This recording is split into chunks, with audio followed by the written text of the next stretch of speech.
9월 2일 화요일 말씀으로 시작한 아침입니다. 기도하시겠습니다. 하나님 아버지 감사합니다. 오늘도 주께서 우리에게 귀한 날 허락하셨습니다.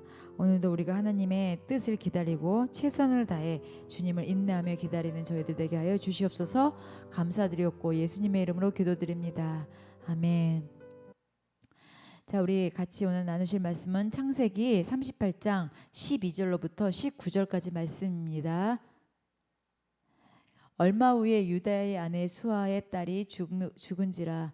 유다가 위로를 받은 후에 그의 친구 아둘람 사람 히라와 함께 딥나로 올라가서 자기의 양털 깎는 자에게 이르렀더니 어떤 사람이 다말에게 말하되 내 시아버지가 자기의 양털을 깎으려고 딥나에 올라왔다 한지라. 그가 그 과부의 의복을 벗고 너울로 얼굴을 가리고 몸을 휩싸고 딥나 길 곁 에나임 문에 앉으니 이는 셀라가 장성함을 보았어도 자기를 그의 아내로 주지 않음으로 말미암으니라. 그가 얼굴을 가리었으므로 유다가 그를 보고 창녀로 여겨 길 곁으로 그에게 나아가 이르되 청하건대 나로 내게 들어가게 하라 하니 그의 며느리인 줄을 알지 못하였음이라. 그가 이르되 당신이 무엇을 주고 내게 들어오려느냐. 유다가 이르되 내가 내 떼에서 염소 새끼를 줄이고 그가 이르되 당신이 그것을 줄 때에는 담보물을 주겠느냐. 유다가 이르되 무슨 담보물을 내게 주랴. 그가 이르되 당신의 도장과 그 끈과 당신의 손에 있는 지팡이로 하라.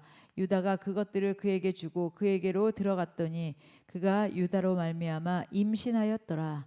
그가 일어나 떠나가서 그 너울을 벗고 과부의 의복을 도로 입으니라. 제목이 선택입니다. 이제 유다와 그의 며느리 다말 이야기인데요. 유다는 얼굴을 가린 다말을 보고 오해를 하게 됩니다. 그래서 창녀인 줄 알고 접근을 하지만 다말은 담보물을 요구하면서 자신의 권리를 지킵니다. 결국 그녀는 유다의 아이를 갖게 되고 그 아이 페레스는 예수님의 족보에 등장하게 됩니다. 와.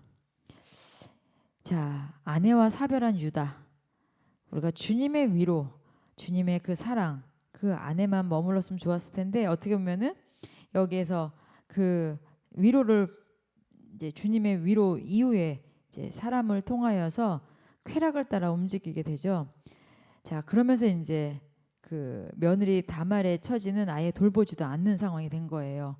어떻게 보면은 시아버지가 며느리를 챙겨야 되는데, 자, 그러니까는 오늘 이제 좀 어마어마한 일이 생긴 거죠. 겉으로 보기에는 좀 혼란스럽고 좀 부끄러운 일일 수도 있습니다. 그렇지만 하나님은 인간의 실수도 그 연약함 속에서도 구속의 사역, 그 계획은 이루어지고 있다는 것이죠. 자, 유다의 아내가 사망을 합니다. 유다의 아내가 죽고 유다는 친구 히라와 함께 양털을 깎으러 딥나로 올라가죠.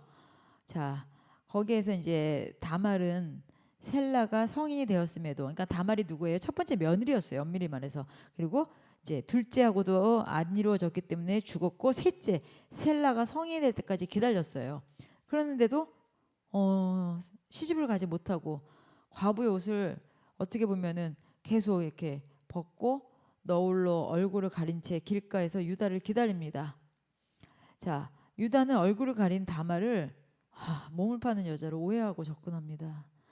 다말은 담보물로 유다의 인장, 지팡이, 허리띠를 요구하죠. 자, 이를 받아서 임신하게 됩니다. 다말은 다시 과부 옷으로 갈아입고 집으로 돌아가게 되죠. 자, 유다와 그의 아들들은 어떻게 보면 신앙적으로 되게 부족했습니다. 하나님은 이 사건을 통해서 결국 메시아의 계보를 이어가는데요. 자, 다말은 자신의 권리를 주장하고 신분과 안전을 걸고 하나님의 계획 안에서 행동합니다. 하나님께서는 구속의 길을 준비하실 때 인간의 지혜와 용기가 분명 필요한 거예요. 유다는 본능적으로 행동했고요. 다말은 생명을 선택한 거예요. 유다의 그 무지와 어떻게 보면 다말은 생명의 선택에 있어서 하나님은 이들을 통해서 구속 개혁을 이어가십니다. 혼란스럽고 불의한 것처럼 보여도 하나님의 선택은 항상 하나님의 선한 목적을 이루십니다. 우리가 이 말씀을 통해서 어떻게 시대적으로 이룰 수 있냐라고 볼 수 있겠지만, 이때는 결혼 문화에 대한 좀 이제 그렇게 장자에 그 다음에 이제 그 밑으로 계속 이렇게 이어지면서 한 형수를 통하여서 계속 한 여인을 통하여서 결혼 관례가 있었습니다.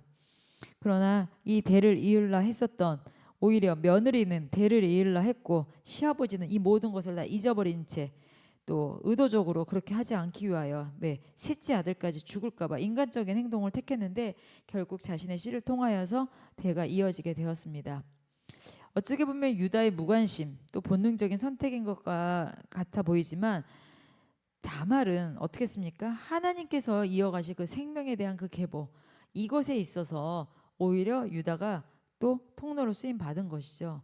하나님께서는 다말을 통해서 구속사의 계보를 이루셨습니다. 파탄 난 것 같았고 풍지박산 난 것 같았고 엉망진창이 된 것 같지만 하나님의 섭리는 멈추지 않았습니다. 오늘도 분명히 우리가 기다리면서 다 끝난 게 아닙니다. 오히려 이때가 주님께서 일하시고 이루실 때인 줄 믿습니다. 끝났을 때까지 끝난 게 아니라 우리는 오히려 끝났다 했을 때 주님의 행하심을 볼 때인 줄 믿습니다. 오늘도 모든 거 새롭게 시작하시는 여러분들 되시기를 예수님의 이름으로 축복합니다. 기도하시겠습니다. 오늘도 우리 삶 가운데 역사하셔서 우리의 모든 것이 본능적으로 가는 것이 아니라 예수 그리스도의 생명을 선택하고 나가는 다말 같은 정말 주님의 생명 예수 그리스도의 그 계보를 이어가는 아버지 주님의 귀한 자녀들 되게 하여 주시옵소서. 오늘도 주님께서 허락하신 날 감사드렸고 예수님의 이름으로 기도드립니다. 아멘. 오늘도 주님 안에서 승리하신 날 되시기를 예수님의 이름으로 축복합니다. 기도하시겠습니다.